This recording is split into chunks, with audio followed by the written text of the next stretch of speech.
क्षमा महाराज, क्षमा। मैं आपका अपमान सहन नहीं कर पाया और अपनी मर्यादा भूल गया महाराज। बहुत बड़ी भूल हो गई मुझसे, मुझे माफ कर दीजिए। गुनाह तो तुझसे हुआ है गुस्ताख। तूने हमारे सरदार पर तलवार उठाने की गुस्ताखी की। रावत जी, हुक्म। रतन सिंह को यहां से ले जाइए। इसका न्याय हम अतिथि सत्कार के बाद करेंगे।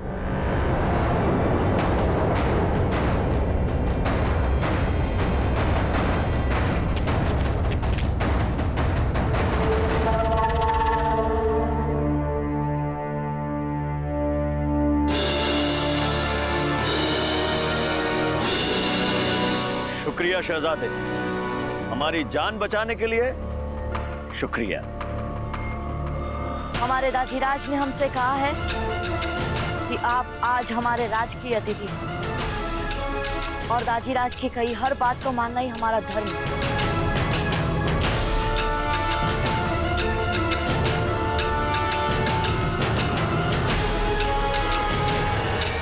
बहुत खूब उदय सिंह, आपका शहजादा तो काबिल फख्र है।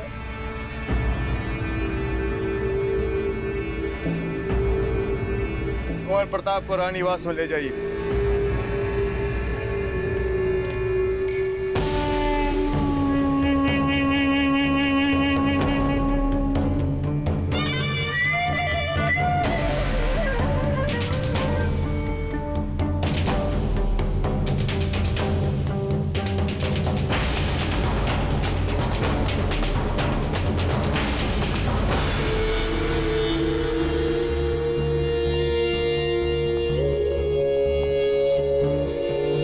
शम्स खान, दरबार की तरफ पधारिए।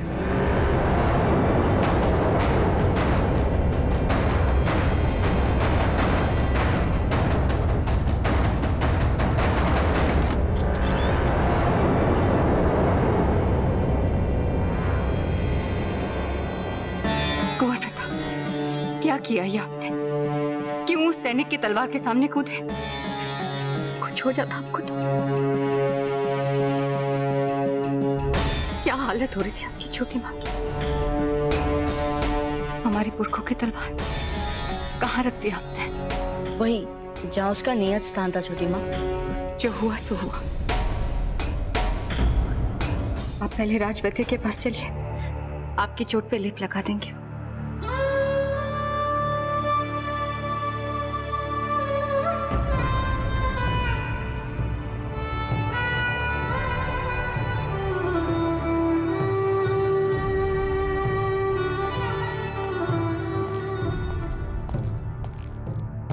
रानी माँ, आप जौहर करने वाली है। बस यही बात हमें सहन नहीं हो पा रही थी और हम स्वयं को रोक नहीं पाए माँ। नहीं नहीं कुंवर प्रताप, हम तो कहते हैं आपने जो किया बिल्कुल ठीक किया, पर आप शम्स खान और उसकी मृत्यु के बीच क्यों आ गए थे? मर जाने देते उसे, बला टल जाती हमेशा के लिए।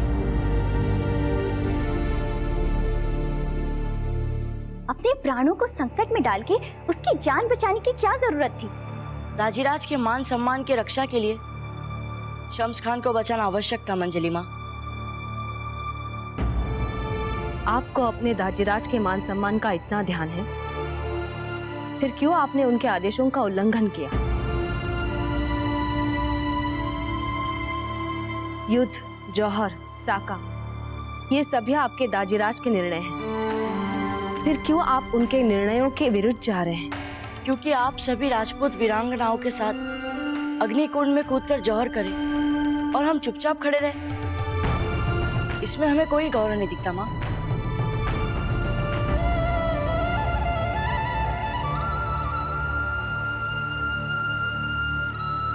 और माँ, आपने तो कहा था कि दाजीराज युद्ध करने वाले हैं शम्स खान से, फिर उन्हें अतिथि बनाकर महल क्यों बुलवाया? हम आपसे फिर यही कहेंगे कुंवर प्रताप, अपने दाजीराज के निर्णय पर विश्वास रखें। उनके हर निर्णय के पीछे कोई ना कोई उचित कारण अवश्य होता है।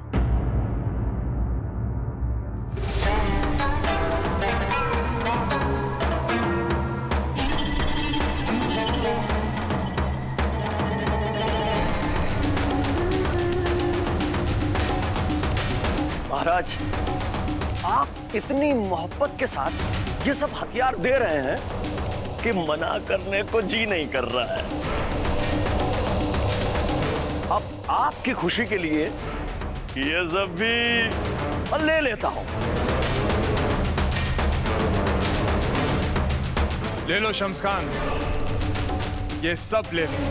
महाराज, अगर हमें पता होता कि आपके खजाने में सोने की अशर्फियां न होने से आप इतनी दरियादिली दिखाएंगे, तो आपके खजाने में सोने की अशर्फियां कभी न पहुंचने देते हम।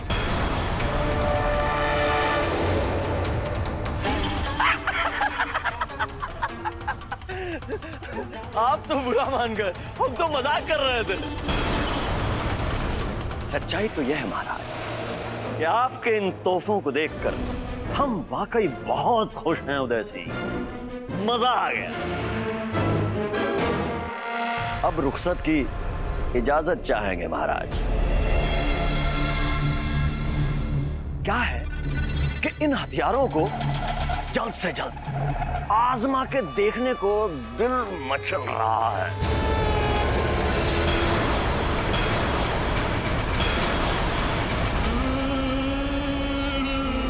अरे भाई, भेड़ बकरियों को ज़िबह करके आजमाएंगे।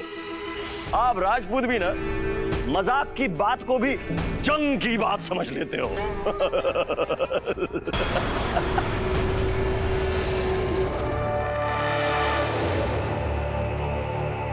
जीजा,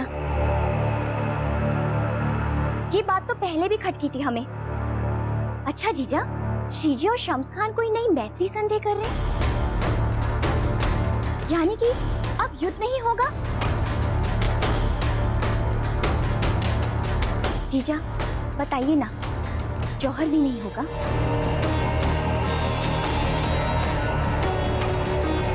श्री जी क्या सोच रहे हैं, क्या योजनाएं बना रहे हैं, ये सब हम नहीं बता सकते।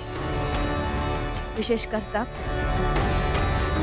जब बात बात पर उत्तेजित होने वाले बच्चे सामने हो। कुंवर प्रताप को तुरंत राजवैद्य के पास उपचार के लिए ले जाओ। माँ, हम स्वयं चले जाएंगे।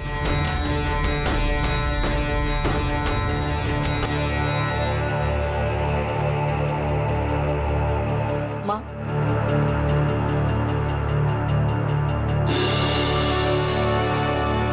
हम सच जानना चाहते हैं। हम आपको यूं ही कहीं नहीं जाने देंगे। ये जौहर हम नहीं होने देंगे माँ।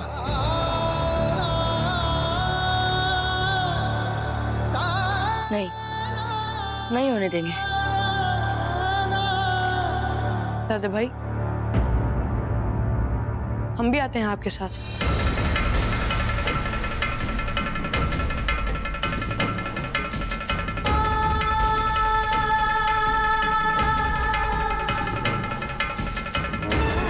सज्जा रानी साहब, जौहर योजना के अनुसार ही होगा। हमें अब अपने बच्चों के साथ अंतिम भोज की तैयारी आरंभ कर देनी चाहिए।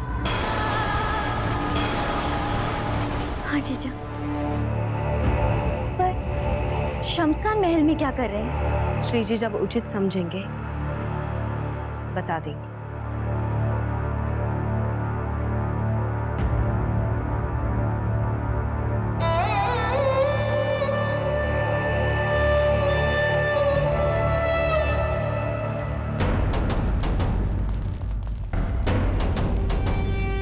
भाई वाह, बहुत खूब उदय सिंह, मजा आ गया। एक बात याद रखिएगा शम्स खान। कौन सी बात बताइए? ये सारे शस्त्र मेवाड़ राज घराने के हैं। पीढ़ियों से इनकी पूजा हुई। ये साधारण शस्त्र नहीं है शम्स खान। जब भी इनको प्रयोग में लाने का विचार करें तो प्रयोग में लाने से 2 दिन पहले, कम से कम 2 दिन पहले इन्हें नींबू के पानी में भिगो के रखना मत भूलना। नींबू के पानी में इस्तेमाल से पहले? 2 दिन तक? तभी ये अपना उत्तम प्रभाव दिखाएंगे। लेकिन हथियारों के बारे में इस तरह की बात तो हमने पहले कभी सुनी नहीं। ऐसे ऐतिहासिक और ऐसे उत्तम हथियार भी आज से पहले तुमने कभी नहीं देखे थे शम्स खान। नींबू के पानी के क्या मायने हैं? इन शस्त्रों का जो लोह है, उस पर अगर नींबू की सही मात्रा का प्रभाव पड़े तो उनकी धार चौगनी हो जाती है। लेकिन अगर उत्तम धार नहीं चाहिए तो इनका कभी भी प्रयोग कर सकते हैं। 2 दिन? जी, 2 दिन।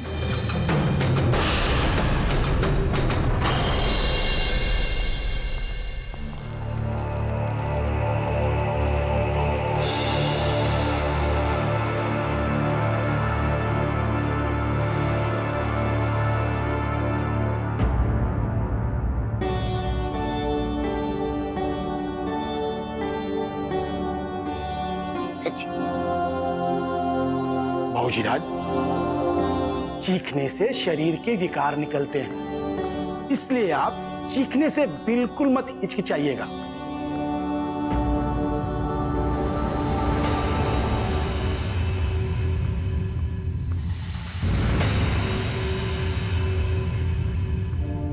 वैद्य जी, उस अफगान ध्वज को हमारी मातृभूमि पर लहराते देख मन में जो पीड़ा हो रही है, उसके सामने इन छोटे मोटे घावों की पीड़ा कुछ नहीं है। इकलिन जी के आशीर्वाद से वो दिन अवश्य आएगा बाबूजीराज, जब आप मेवाड़ की धरती से अफगान ध्वज उखाड़ फेंकेंगे। बाबूजीराज, राज परिवार के सदस्यों का उपचार करते हुए मैंने अपना सारा जीवन बिताया, किंतु आपके जैसा सूरवीर मैंने दूसरा नहीं देखा। जितनी सहजता से मीराबाई ने विषपान किया था, उतनी ही सहजता से आप अपने घाव के इस दर्द को पी रहे हैं। अच्छा वैद्य जी, जब हमारी दादी सा ने जौहर किया था तब थे ना आप?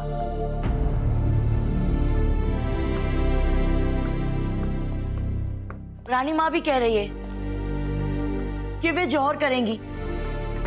हम उन्हें रोकना चाहते हैं वैद्य जी।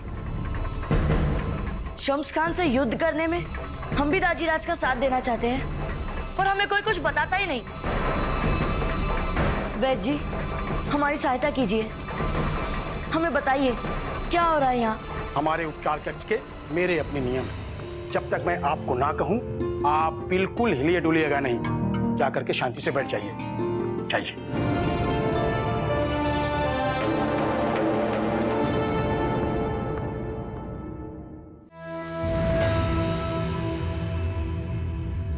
हमले की योजना को हमने जरा बदल दिया है। हमला आज की रात नहीं होगा इनायत। लेकिन हुजूर, हमारी खबर के मुताबिक उदय सिंह हम पर कभी भी और किसी भी वक्त हमला कर सकता है। ना, नहीं करेगा इनायत। हमें लगता है कि उदय सिंह हमसे डर गया है। तुम्हारी खबरें गलत नहीं है। उदय सिंह ने सोचा जरूर होगा कि हम पे यकायक हमला कर दे, लेकिन जब उसे हमारी फौज की ताकत का इल्म हुआ, हाथ पांव ठंडे पड़ गए उसके। देखा नहीं, महल में हमें बुला के कैसे खातिरदारी कर रहा था हमारी। हमें लगता है हमसे टकराने की तैयारी के लिए अभी उसे बहुत वक्त लगेगा। इसीलिए हमें खुश रखने की और जंग को टालने की वो हर कोशिश कर रहा है। इसका मतलब यह हुआ हुजूर कि अब हम उदय सिंह पर हमला करके उसका किला नहीं हथियाएंगे। हथियाएंगे, जरूर हथियाएंगे। और किला क्या, पूरा मेवाड़ हमारा होगा, उस पर कब्जा करेंगे। उदय सिंह को अपनी सोच तक की कीमत चुकानी होगी। हमारे हाथों खत्म होकर, मगर हमला आज की रात में 2 दिन के बाद होगा, जब उसके अपने खानदानी हथियार नींबू के पानी में नहा के जंग के लिए तैयार हो जाएंगे। हाँ इनायत, तब करूंगा हमला, तब मारूंगा उनको। मगर हुजूर, हथियारों की कमी तो हमारे पास भी नहीं है। नहीं है? हथियार बहुत है हमारे पास, हमने कब कहा कि नहीं है? मगर राजपूतों को उनके अपने हथियारों से मारना, जिनकी वो इबादत करते आए हैं, सोचो कितना मजा आएगा, बहुत मजा आएगा। और फिर 2 दिन में फर्क क्या पड़ता है इनायत? शम्स खान नाम है हमारा, शम्स खान। 2 दिन तो प्रतीक्षा करेगा शम्स खान, क्योंकि हम पर हमारे अस्त्र शस्त्रों से आक्रमण करने का लोभ आ चुका है उसमें। शम्स खान अभिमान का शिकार है, उसे पूरा विश्वास है कि 2 दिनों में हम कुछ नहीं कर पाएंगे, जबकि 2 दिनों में हमारे मित्र राज्यों की सेना चित्तौड़ पहुंच जाएगी। तब हम शम्स खान को युद्ध में कड़ी टक्कर देंगे। हुकम, असंभव परिस्थितियों में आपने हमें 2 दिन दिलवाए हैं तैयारियों के लिए। आपकी कूटनीति अद्भुत है।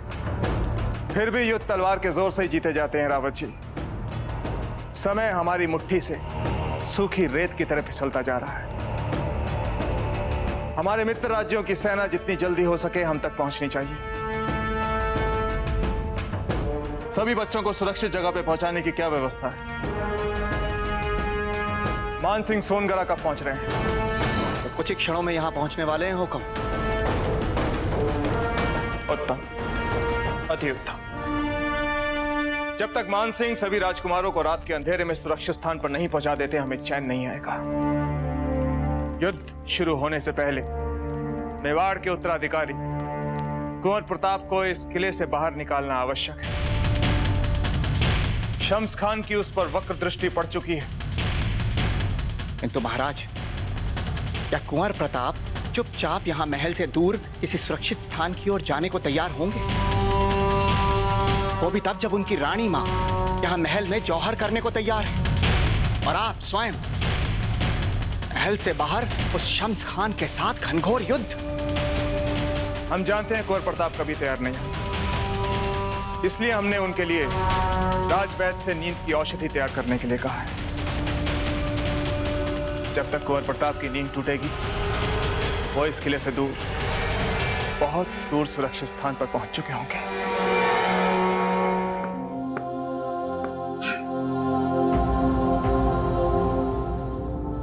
अरे जगत, मुंह ढक के रखो अपना।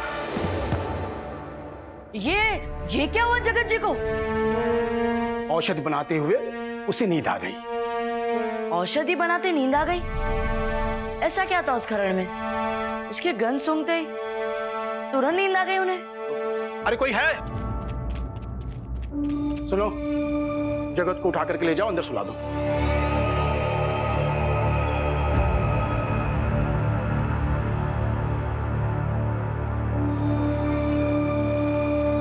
वैद्य जी, जगत जी ऐसा क्या बना रहे थे?